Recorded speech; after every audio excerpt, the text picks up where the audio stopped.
मध्य प्रदेश में आयुष्मान भारत निरामय योजना को लेकर एक बड़ा खुलासा हुआ है। सोचिए, मरीज का इलाज भी हो गया, सरकार से मंजूरी भी मिल गई, लेकिन सरकारी अस्पतालों ने इलाज का क्लेम तक नहीं किया। वही निजता यह है कि करोड़ों रुपए की राशि अस्पताल तक पहुंच ही नहीं पाई। यह मामला सिर्फ एक लापरवाही का नहीं है, बल्कि सरकारी स्वास्थ्य विभाग की। क्या बोरवेल करवाना चाहते हैं और ढूंढ रहे हैं असली न्यूट्रॉन 40 kg बोरवेल पाइप? तो पाइप पर न्यूट्रॉन का लोगो और 10 साल की गारंटी लिखा हुआ देखकर ही खरीदें। नकली और कमजोर पाइप्स जल्दी टूटते हैं और खराब हो जाते हैं, इसलिए अब चुनिए neutron 40 kg heavy duty borewell pipes, जो हर गहराई और दबाव में रहे मजबूत।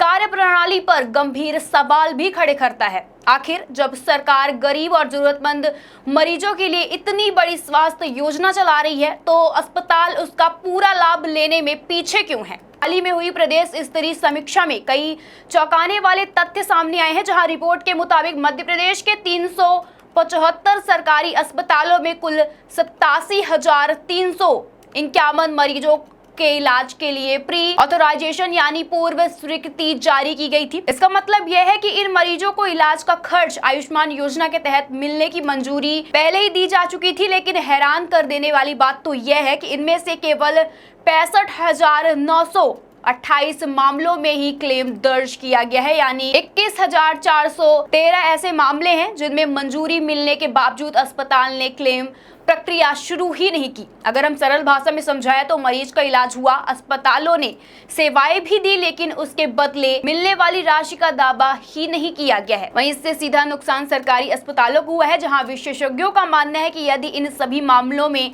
समय पर क्लेम नहीं किया गया तो अस्पतालों को करोड़ों रुपए की अतिरिक्त आर्थिक सहायता मिल सकती है।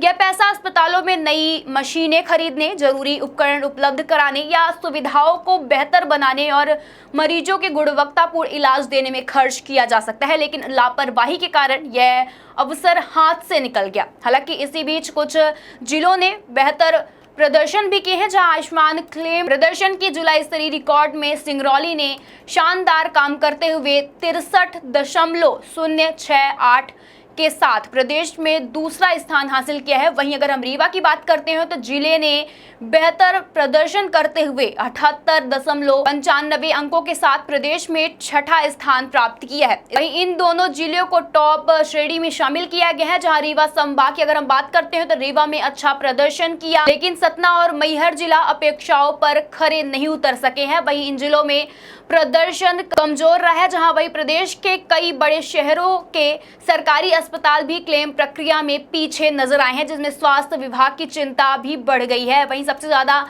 चौंकाने वाली बात तो यह है कि क्लेम की सफलता दर को लेकर सामने आई है। वहीं जिन मामलों में अस्पतालों ने क्लेम किया है उनमें से सभी क्लेम स्वीकृत नहीं हुए हैं। वहीं आंकड़ों के अनुसार कुल क्लेम किए गए मामलों में से केवल 43,858 क्लेम ही मंजूर हो सके हैं, यानी पूरी प्रक्रिया में सफलता दर करीब 50.2% रही है। वहीं दूसरे शब्दों में कहें तो हर 2 पात्र मरीजों में से केवल एक मरीज का क्लेम ही अंतिम रूप से स्वीकृत पाया गया है। वहीं यह आंकड़ा बताता है कि सिस्टम में कहीं न कहीं बड़ी खामियां मौजूद है। वहीं इस गंभीर स्थिति को देखते हुए स्वास्थ्य आयुक्त धनराजू एस ने भी सभी जिला कलेक्टरों को निगरानी बढ़ाने के निर्देश दिए हैं, जहां अधिकारियों को कहा गया है कि अस्पतालों में लंबित मामलों की नियमित समीक्षा की जाए और यह सुनिश्चित किया जाए कि पात्र मरीजों से जुड़े सभी क्लेम समय पर दर्ज किया जाए।